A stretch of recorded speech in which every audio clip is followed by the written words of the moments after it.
जी अस्सलाम वालेकुम। सबसे पहले तो मैं आपका बेहद ममनून हूँ कि आपने मुझे अपने स्टूडियो में बुलवाया और बात हो रही है कि वो वाक़या नहीं भूलता, वो सानिया नहीं भूलता जो 16 दिसंबर का वो वाक़या था। 16 दिसंबर जब आती है तो पेशावर का वाक़या, एपीएस का वाक़या लोगों के दिलों में दोबारा ज़ख़म हरे कर देता है। और ज़ख़म ऐसे हरे करता है कि हम फील करते हैं क्योंकि हम बच्चों वाले हैं। जी बिल्कुल। और जिनके बच्चे उसमें शहीद हुए, ये आज भी वो उनका होश नहीं है हमें। हाँ, स्पेशली वो माएँ। स्पेशली वो माएँ जिन्होंने बच्चों को तैयार करके नाश्ता करवा के स्कूल भेजा था। उनको क्या मालूम था कि हमारे बच्चे वापस नहीं आएंगे? क्या मालूम था? ये फीलिंग है, उस बाप की फीलिंग है जो उसका फ्यूचर था। उस माँ की फीलिंग है। यकीन जाने कि वो जो दर्द है वो माँ ही महसूस करती है, वो बाप ही महसूस करता है। और वो महसूस करता है जो सेंसिटिव होगा, बच्चों वाला होगा। और जिन लोगों ने ये किया है, मुझे तो लगता है कि वो इंसान कहलाने के रवादार ही नहीं है, क्योंकि ये इंसान, दरिंदे भी मतलब अपने बच्चों से बहुत प्यार करते हैं। अपने बच्चों से और इवन दूसरे दूसरे, जी जी जी, अपने अपने अपने जिस नस्ल का जानवर होगा जी जी जी, वो अपनी नस्ल के बच्चे को कभी नुकसान नहीं कभी पहुंचा। नुकसान नहीं पहुंचाता। भेड़िए के बारे में कहा गया है कि ये भेड़िया, नाम तो भेड़िया है, लेकिन वो अंदर से कितना अपने आप को, अपने जो अपना कुंबा है, कुंबे क्यों कितना प्यार करता है वो। लेकिन इतना बड़ा काम कर गए वो लोग कि हमारे पास अल्फाज नहीं है। एक माँ से पूछा गया, एक माँ से किसी ने कहा कि आपका बच्चा शहीद हो गया, तो उसने रोते हुए पता क्या कहा है? कहने लगी, मैंने अपने बच्चों को स्कूल भेजा था, किसी मुहाज पे नहीं भेजा था। हाँ, ये बिल्कुल सही बात। हाय हाय हाय। वो जो वाकया, वो यकीन करें माँ के जो जज्बात थे ना, उन्होंने कहा कि मैंने किसी मुहाज पे भेजा उसको, मैंने तो स्कूल भेजा था बच्चे को, पढ़ने के लिए। पढ़ने के लिए भेजा था उसको कि मेरा बेटा बड़ा होकर डॉक्टर बनेगा, पाक आर्मी का सिपाही बनेगा, अफसर बनेगा। क्या उनके जज्बात थे, क्या उनका एक एम था, क्या उनका वो था। लेकिन आज जो बच्चे बच गए, सर आज मैं बता रहा हूँ आपको, जो बच्चे बच गए अल्लाह पाक ने उनको बचाया, तो यकीन करें वो जिंदों में नहीं है। उनकी फीलिंग क्या है? उनकी फीलिंग ये है कि अगर आप पूछेंगे ना कि बेटा कैसे हैं आप, तो अब मुझे देखिएगा कि वो बच्चे का क्या एक्सप्रेशन क्या होगा। अब आपने पूछा, भाई बेटा ये वाकया जो हुआ था कैसे हुआ था, आप वहाँ बच गए, तो क्या फीलिंग थी आपकी? तो आपने मुझसे क्वेश्चन किया, तो उसका आंसर ये बच्चा, आप पूछिए, सवाल पूछिए मुझसे कि बेटा वो आप जो वाकया हुआ आपके सामने, तो आप बच गए, अल्लाह पाक ने बचा लिया आपको, फोर्स ने आपको कमांड किया, आप बच गए, तो अभी आप क्या महसूस करते हैं? आप इस वाक़े में 16 दिसंबर के वाक़े में एपीएस के स्कूल में थे और हमला हुआ और फिर आपको अल्लाह मियाँ ने बचा लिया, तो क्या कहना चाहेंगे आप? अब उस बच्चे के एक्सप्रेशन देखिएगा।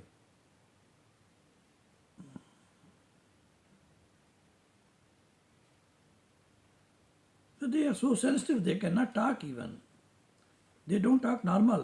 वो एब नॉर्मल हो चुका है, नॉट नॉर्मल। वो बच्चा, उस बच्चों में यकीन करें वो जिंदों में नहीं है। वो बच्चे अब वो जब स्कूल में जाते हैं या वहाँ से फारुग तहसील हो अब तो चुके बड़े हैं, हो गए होंगे वो बड़े बच्चे। हो गए, और कुछ छोटे बच्चे भी, यकीन जाने कि वो उन बच्चों की हालत ऐसी है कि वो बेचारे, वो अगर कोई चौकीदार खड़ा होता है ना बाहर, बैंक के बाहर, या कोई जिसने अपना आग लगाया हुआ, उससे भी डरते हैं।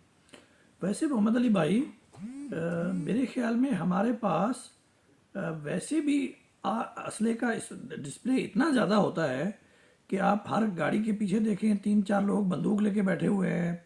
हर जगह पे, बैंक में देखें, बाहर गली में देखें, चौकीदार है, पुलिस वाले हैं। तो this is too much display of arms, जो बच्चों की वैसे भी नफ्सियात पे, बाकी बच्चों की नफ्सियात पे भी अच्छा असर नहीं डालता। और मेरे पास एक दफ़ा एक बाहर का डेलीगेशन आया, उन्होंने कहा यार इतना असला आप लोग क्यों, मतलब हर जगह पे लेके आपके लोग खड़े होते हैं।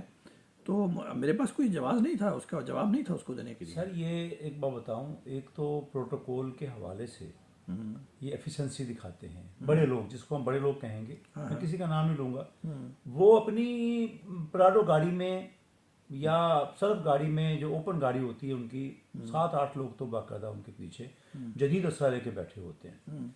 अब वो जहाँ जहाँ से गाड़ी गुजरती है, जाहिर है कोई ज़रूरी नहीं कि उन बच्चों पे कोई तासुर होता है। एक आम सा बेचारा जो एहसास कमतरी का शिकार है, गरीब आदमी है, जो बेचारा पाकिस्तानी शहरी है, वो खौफजदा हो जाता है। अच्छा, उनके यूनिफॉर्म नहीं होते, उनके यूनिफॉर्म नहीं होते, उनके वो ढाटे बांधे होते हैं बाकायदा, ऐसे ढाटे बांधे होते हैं, और वो अजीब गरीब मखलूक टाइप के लग रहे होते हैं कि वो सोचते हैं कि यार कहीं ऐसा ना हो कि अंदर जो ब्लैक महल में बंदा बैठा हुआ है वो हमें नहीं पता कौन है, लेकिन वो डाकू है या गार्ड है, नहीं गार्ड है क्या है, लेकिन वो सामने जो डिस्प्ले है वो आर्म लेके बैठे हुए हैं, उनसे खौफजदा हैं कि कहीं ऐसा ना हो गया ये उतर कर हम पर फायरिंग कर दें, या हमें कोई ये अभी ये है। अच्छा, हम क्या पेश कर रहे हैं? आप देखें स्ट्रीट क्राइम बढ़ता जा रहा है हमारे कराची में, स्ट्रीट क्राइम बढ़ गया, इतना बढ़ गया कि उनको उनकी रोकथाम के लिए कुछ भी नहीं है। अच्छा अली भाई, मैं आपको यहाँ पे थोड़ा सा रोकूंगा क्योंकि आप मौजूद से थोड़े हट गए, मैंने जी दूसरी बात कर दी। तो आप अभी एक स्टेज ड्रामा आर्ट्स काउंसिल में आज पेश करने जा रहे हैं जानिसार के नाम से, उसके हवाले में कुछ बताइए। देखिए, मैंने अभी एक ठंडा सांस भरा है। ठंडा सांस क्यों भरा है? ये 16 दिसंबर का जो वाक़या हुआ है ना, ये ठंडा सांस हर उस इंसान से निकलेगा, हर उस फीलिंग करने वाले इंसान से निकलेगा जो दिल रखता है, जिसका ज़मीर जिंदा है। तो वो वाक़या में भूलता नहीं है कि दिसंबर तो इतना सितमगर क्यों हो जाता है, दिसंबर तो इतना सितमगर क्यों हो जाता है, सितमगर। आप यकीन जाने, ये जो ड्रामा मैं पेश कर रहा हूँ ये उन बच्चों को मैं ख़ाज अक़ीदत पेश करने के लिए कर रहा हूँ। जब भी 16 दिसंबर आता है मैं एक प्रोग्राम करता हूँ। अभी art council of Pakistan Karachi में मोहम्मद अहमद शाह साहब से जब मेरी डिस्कस हुई तो मैंने कहा सर मैंने ड्रामा करना है, प्ले करना है मुझे। कैसा प्ले है? मैंने कहा सर एक आर्ट प्ले है। उन बच्चों को जो बच्चे शहीद हो गए, मासूम, उनको मैं डेलीगेट कर रहा हूँ, उनको मैं शहीदों को मैं सुर्ख सलाम पेश करता हूँ। तो मेरे से जो मेरा टैलेंट है, जो मैं अपना कलम का इस्तेमाल किया है, वो प्ले आज होने जा रहा है, यानी जुमे को। शायद ये वीडियो कल लगे, परसों लगे या आज लगे।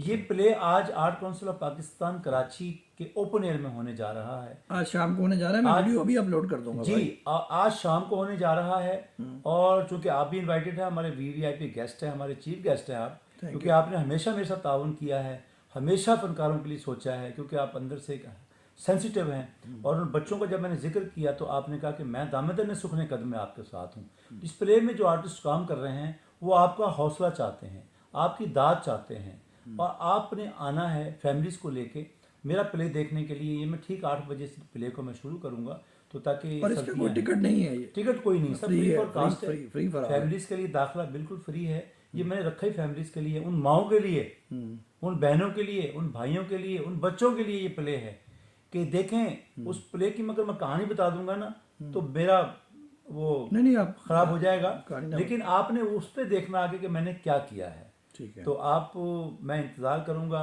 फैमिलीज़ का, आपने आना है प्ले देखने के लिए। यकीन जाने कि ये अनोखा प्ले है। आपने अगर ये प्ले जानिसार नहीं देखा तो कुछ नहीं देखा। आप इसकी रिकॉर्डिंग करेंगे? सर कोशिश तो मेरी बहुत है कि मैं इसकी रिकॉर्डिंग करूं, क्योंकि मैं अकेला आदमी भाग दौड़ कर रहा हूँ, रेसलिंग करवाना, इधर भाग उधर भाग, बहुत सारे काम प्राप्त इकट्ठे करना, मेरे जहन से कुछ चीज़ें निकल जाती हैं, क्योंकि मुझे 35 ईयर्स हो गए काम करते हुए। पूरा रिकॉर्ड करके अपने चैनल पे डालें। मैं अली जी टीवी पर डालूंगा। अली जी टीवी आप सब्सक्राइब भी करेंगे। मेरा जी ड्रामा जो होगा आपने उसको उस पर देखेंगे आप, इंशाल्लाह बहुत अच्छा लगेगा आपको ये प्ले। और बाहर होगी, हमारे लोग आएंगे, तो आपने आना है। मैं एक बार फिर आपसे रिक्वेस्ट करूँगा कि आपने आना है 16 दिसंबर के बच्चों को ख़राज तहसीन पेश करने के लिए, उन जवानों को, पाकिस्तान आर्मी के जवानों को, पाकिस्तान रेंजर्स के जवानों को जो शहीद हो गए, उनको डेलीगेट करना है, उनको खुद सलाम पेश करना है, और उनके लिए वक्त निकालिए। वो आपके बहुत मुंतज़िर हैं। मैं बहुत शुक्रगुजार हूँ। थैंक यू अली भाई, आप तशरीफ़ लाए, थैंक यू सो मच। आपने मसरूफ़ टाइम में से टाइम निकाल के मेरे पास और सबसे बड़ी बात यह कि मेरे जो चीफ गेस्ट हैं ब्रिगेडियर करार हुसैन साहब, मैं उनका बहुत ममनून हूँ कि उन्होंने मेरे इसमें बहुत साथ दिया। बहुत साथ दिया मुझे। मैं उनके लिए दुआ को रहता हूँ कि अल्लाह पाक उनको सलामत रखे, उनके बच्चों को सलामत रखे। यकीन जाने कि वो अगर वो मेरे सर पे हाथ नहीं रखते शायद ये प्ले नहीं हो पाता। जी बिल्कुल बिल्कुल सही कह रहे हैं आप। Thank you so much. Thank you.